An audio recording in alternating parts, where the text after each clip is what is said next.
اعوذ باللہ من الشیطان الرجیم بسم اللہ الرحمن الرحیم۔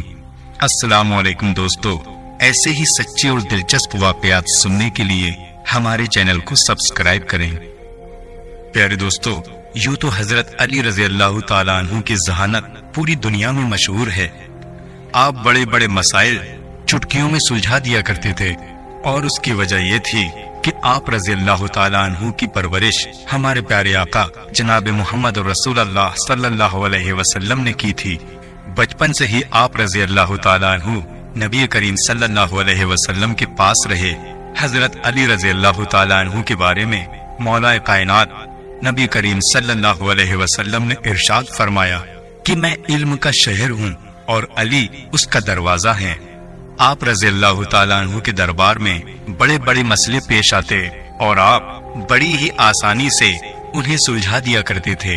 ایسے ہی ایک بار کا واقعہ ہے، ایسا ہی ایک مسئلہ آپ کے سامنے پیش آیا۔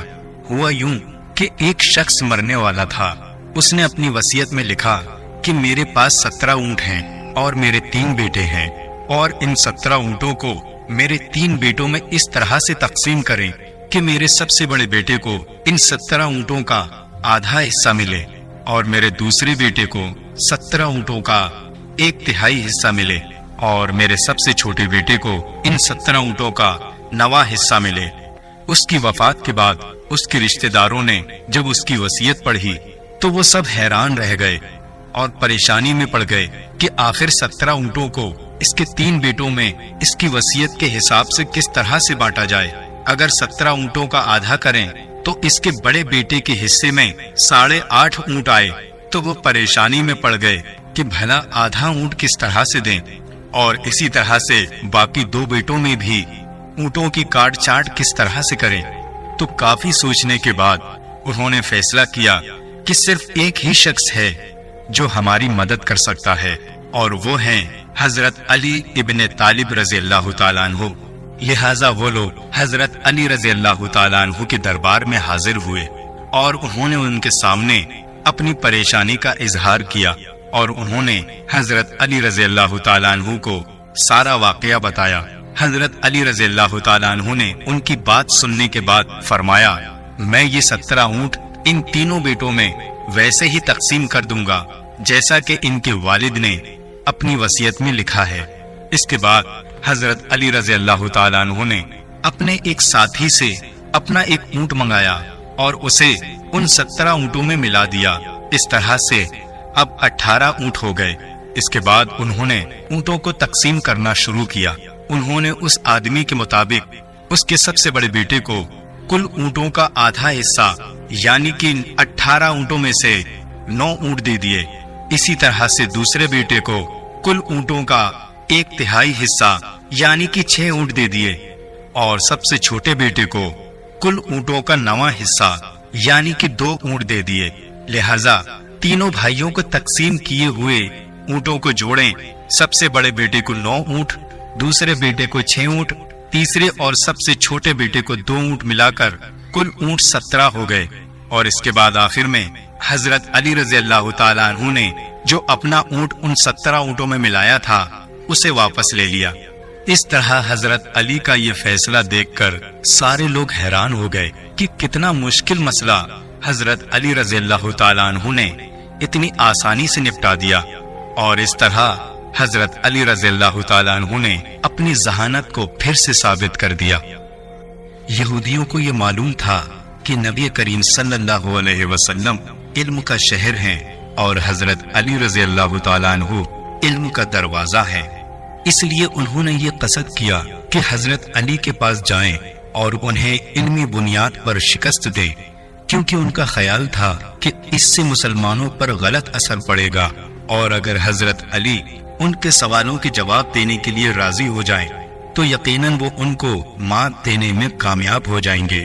چنانچہ یہودیوں کی ایک جماعت راسل جالوت نامی ایک شخص کی سربراہی میں حضرت علی کے دربار میں حاضر ہوئی اور کہنے لگی، اے علی، ہم نے آپ کے علم کی بہت شہرت سنی ہے۔ حضرت علی رضی اللہ تعالیٰ عنہ نے فرمایا، تو پھر کیا اس کی تصدیق چاہتے ہو؟ انہوں نے کہا، ہم آپ سے چند سوالات کرنا چاہتے ہیں۔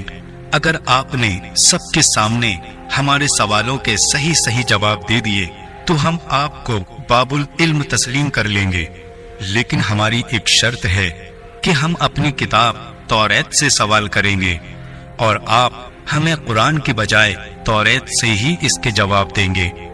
حضرت علی رضی اللہ تعالیٰ عنہ نے فرمایا، تو تم میرے جوابوں کے صحیح ہونے کی تصدیق کیسے کرو گے؟ اس پر یہودی نے اپنی آستین سے ایک کتاب نکالی اور کہا کہ یہ میرے آباء و اجداد کی کتاب ہے، اس کتاب کو موسیٰ بن عمر نے لکھوایا تھا اور اس میں وہ سب کچھ درج ہے جو میں آپ سے پوچھوں گا۔ حضرت علی رضی اللہ تعالیٰ عنہ مسکراتے ہوئے بولے، مجھے منظور ہے، تم جہاں سے چاہو سوال کر لو، تمہیں سوالوں کے جواب مل جائیں گے۔ ہاں، اگر میں نے تمہارے تمام سوالوں کے صحیح جواب دے دیے تو کیا تم سب اسلام قبول کرو گے؟ یہودیوں نے کہا، بالکل، اگر آپ نے ہمارے تمام سوالوں کے درست جواب دے دیے تو ہم اسلام قبول کر لیں گے، کیونکہ یہ اس بات کی واضح دلیل ہوگی کہ آپ نے جس ذات سے یہ علم سیکھا ہے وہ کوئی عام شخص نہیں بلکہ اللہ کی طرف سے بھیجے گئے رسول ہیں۔ یہودی جانتے تھے کہ مسلمانوں کی کتاب قرآن ہے اور اپنے غرور اور تکبر میں یہ سمجھ بیٹھے تھے کہ حضرت علی رضی اللہ تعالیٰ عنہ توریت سے کیے گئے سوالوں کے جواب نہ دے پائیں گے اور انہیں اسلام قبول کرنے کی نوبت ہی نہیں آئے گی۔ یوں معاملات طے پائے گئے اور لوگوں کا ایک بڑا مجمع دربار میں حاضر ہوا۔ ابھی سوال و جواب کا سلسلہ شروع ہی نہیں ہوا تھا اور یہودی اس بات پر یقین کر بیٹھے تھے کہ وہ آسانی سے حضرت علی کو مات دے دیں گے۔ ان کے چہرے پر فاتحانہ مسکراہٹ تھی۔ یہودی نے مجمع کی طرف نظر دوڑاتے ہوئے تکبر سے بھرپور لہجے میں پہلا سوال کیا، اے علی، میرا پہلا سوال یہ ہے کہ وہ کون سی چیز ہے جو خدا کے لیے نہیں ہے؟ میرا دوسرا سوال یہ ہے کہ وہ کون سی جگہ ہے جہاں خدا نہیں ہے؟ یہودی نے تیسرا سوال پوچھا، اے علی، یہ بتائیں کہ وہ کون سی چیز ہے جو خدا کے قریب نہیں ہے؟ میرا چوتھا سوال، وہ چشمہ کون سا ہے جو سب سے پہلے زمین پر جاری ہوا؟ میرا پانچواں سوال، وہ پہلا پتھر کون سا ہے جو آسمان سے زمین پر نازل ہوا؟ میرا چھٹا سوال، وہ کون سا درخت ہے جو زمین پر سب سے پہلے پیدا ہوا؟ اے علی، میرا ساتواں سوال یہ ہے کہ وہ کون سی چیز ہے جو مسلسل کم اور زیادہ ہوتی رہتی ہے؟ میرا آٹھواں سوال، وہ کون سی چیز ہے جو بے جان ہے مگر سانس لیتی ہے؟ نواں سوال یہ ہے، وہ کون سی دو چیزیں ہیں جو ہمیشہ حاضر رہتی ہیں اور وہ کون سی دو چیزیں ہیں جو ہمیشہ غائب رہتی ہیں؟ میرا 10واں سوال، اے علی، وہ کون سی چیز ہے جس کا خالق خود اللہ ہے لیکن اللہ اس کے بارے میں خود سوال کرتا ہے؟ یہودی نے پھر سوال کیا، اے علی، وہ کون سی بے جان شے ہے جس نے بیت اللہ کا طواف کیا؟ حضرت علی رضی اللہ تعالیٰ عنہ نے جواب دینا شروع کیا، اے اللہ کے بندے، تمہارا پہلا سوال کہ وہ کون سی چیز ہے جو خدا کے لیے نہیں؟ اے اللہ کے بندے، وہ چیز جو اللہ کے لیے نہیں ہے وہ شرک ہے۔ اللہ ہر قسم کے شرک سے پاک ہے، پاک ہے وہ ذات، وحدہ لا شریک ہے۔ تمہارا دوسرا سوال کہ وہ کون سی جگہ ہے جہاں خدا ہے؟ اے اللہ کے بندے، اللہ تعالیٰ ہر جگہ موجود ہے، کائنات کے ہر ذرے میں موجود ہے۔ یہ جواب سن کر یہودی بولا، اے علی، اس سوال کا جواب آپ ہماری کتاب توریت سے دیجیے۔ حضرت علی رضی اللہ تعالیٰ عنہ نے فرمایا، اے یہودیوں، تم اپنی کتاب کے فلاں صفحہ فلاں سطر پر دیکھو، کیا اس میں نہیں لکھا کہ حضرت موسیٰ علیہ السلام کے پاس ایک فرشتہ آیا؟ حضرت موسیٰ علیہ السلام نے فرشتے سے پوچھا، کہاں سے آئے ہو؟ فرشتے نے کہا، عرش سے، اور عرش کے قریب 7ویں آسمان سے آپ کی خدمت میں حاضر ہوا ہوں۔ اسی اثنا میں حضرت موسیٰ علیہ السلام کے پاس ایک اور فرشتہ آیا۔ حضرت موسیٰ علیہ السلام نے فرشتے سے پوچھا، کہاں سے آئے ہو؟ فرشتے نے کہا، میں زمین کی 7ویں طبق سے آپ کی خدمت میں حاضر ہوا ہوں۔ حضرت موسیٰ علیہ السلام نے 7ویں آسمان سے آنے والے فرشتے سے پوچھا، 7ویں آسمان پر تمہارے قریب کون تھا؟ فرشتے نے جواب دیا، 7ویں آسمان پر میرے قریب میرا رب تھا۔ پھر حضرت موسیٰ علیہ السلام نے زمین کے 7ویں طبق سے آنے والے فرشتے سے پوچھا، زمین کے 7ویں طبق پر تمہارے قریب کون تھا؟ فرشتے نے جواب دیا، زمین کے 7ویں طبق پر میرے قریب میرا رب تھا۔ پس معلوم ہوا کہ بلندیوں کی انتہا ہو یا پستیوں کی گہرائی، اللہ تعالی ہر جگہ موجود ہے۔ حضرت علی رضی اللہ تعالی عنہ نے اس موقع پر فرمایا، پاک ہے وہ ذات جو کائنات کے ذرے ذرے میں موجود ہے، ہر چیز میرے رب کے دسترس میں ہے اور میرے رب کے قریب ہے۔ حضرت علی رضی اللہ تعالی عنہ نے فرمایا، تمہارا تیسرا سوال کہ وہ کون سی چیز ہے جو خدا کے قریب نہیں ہے؟ اے اللہ کے بندے، وہ چیز جو میرے رب کے قریب نہیں ہے وہ ظلم ہے، کیونکہ میرا رب ہر برائی، ہر خطا، ہر عیب سے پاک ہے۔ وہ حقدار کو اس کا حق دیتا ہے، اور جو اس کے حضور عاجزی اور انکساری سے توبہ کرے اس کی بھی خطائیں معاف کر دیتا ہے، لہذا ظلم اس کی ذات سے دور ہے۔ تمہارا چوتھا سوال، وہ چشمہ کون سا ہے جو سب سے پہلے زمین پر جاری ہوا؟ حضرت علی رضی اللہ تعالیٰ عنہ بولے کہ اس چشمے کو چھوڑو، پہلے یہ بتاؤں کہ تمہارے دل میں کیا ہے؟ اور تمہارے دل میں یہ ہے کہ وہ چشمہ بیت المقدس کی ایک چٹان کے نیچے ہے۔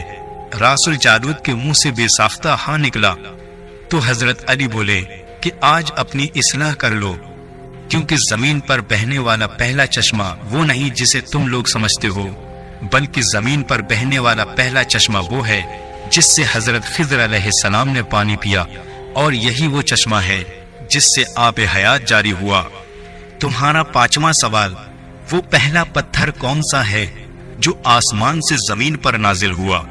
اے یہودیوں سنو، یقیناً تم لوگوں کے ذہنوں میں پہلا پتھر وہ ہے جو بیت المقدس میں نصب ہے، لیکن تم لوگ اس بات کو کیوں بھول جاتے ہو کہ خانہ کعبہ بیت المقدس سے کہیں پرانا ہے، اور حجر اسود اسی وقت نصب کیا گیا جب خانہ کعبہ پہلی بار تعمیر ہوا تھا، اور وہی پہلا پتھر ہے۔ تمہارا چھٹا سوال، وہ کون سا درخت ہے جو زمین پر سب سے پہلے پیدا ہوا؟ اے اللہ کے بندے سنو، تمہارے عقیدے کے مطابق پہلا درخت زیتون کا ہے، لیکن اے اللہ کے بندو اپنی اصلاح کر لو۔ پہلا درخت جو زمین پر پیدا ہوا وہ عجبہ کھجور کا درخت ہے، جس کو حضرت آدم علیہ السلام جنت سے اپنے ساتھ لائے تھے۔ تمہارا ساتواں سوال، وہ کون سی چیز ہے جو مسلسل کم اور زیادہ ہوتی رہتی ہے؟ اے اللہ کے بندو، وہ چیز جو مسلسل کم اور زیادہ ہوتی رہتی ہے وہ دن اور رات ہیں، کوئی دن اگلے دن کے برابر نہیں ہوتا، اسی طرح گزری ہوئی رات آنے والی رات سے چھوٹی یا بڑی ہوتی ہے۔ تمہارا آٹھواں سوال، وہ کون سی چیز ہے جو بے جان ہے مگر سانس لیتی ہے؟ اے خدا کے بندے جان لے، وہ بے جان چیز جو سانس لیتی ہے وہ صبح ہے، صبح جب نکلتی ہے تو وہ سانس لیتی ہے، جبکہ نہ وہ روح رکھتی ہے اور نہ ہی جاندار ہے۔ تمہارا نواں سوال، وہ کون سی دو چیزیں ہیں جو ہمیشہ حاضر رہتی ہیں، اور وہ کون سی دو چیزیں ہیں جو ہمیشہ غائب رہتی ہیں؟ اے اللہ کے بندے، وہ دو چیزیں جو ہمیشہ حاضر رہتی ہیں آسمان اور زمین ہے، وہ کبھی بھی غائب نہیں ہوتی، وہ ہمیشہ حاضر رہتی ہیں، اور وہ دو چیزیں جو ہمیشہ غائب رہتی ہیں موت اور زندگی ہیں، جن کے بارے میں یہ کبھی پتہ نہیں چلتا کہ وہ کہاں ہیں اور کب آ جاتی ہیں۔ تمہارا 10واں سوال کہ وہ کون سی چیز ہے جس کا خالق خود اللہ ہے لیکن اللہ اس کے بارے میں خود سوال کرتا ہے؟ وہ چیز جس کا خالق اللہ خود ہے اور اس کے بارے میں اللہ نے خود سوال کیا وہ حضرت موسیٰ علیہ السلام کا عصا ہے، جس کا خالق خود اللہ ہے اور اس کے بارے میں موسیٰ علیہ السلام سے سوال کرنے والا بھی اللہ تعالیٰ ہے۔ جب اللہ تعالیٰ نے فرمایا کہ اے موسیٰ یہ تمہارے ہاتھ میں کیا ہے؟ تمہارا وہ سوال کہ وہ کون سی بے جان شے ہے جس نے بیت اللہ کا طواف کیا؟ اے شخص جان لو، وہ بے جان شے جس نے بیت اللہ کا طواف کیا حضرت نوح علیہ السلام کی کشتی ہے کہ جب طوفان نوح کے دوران چلتے چلتے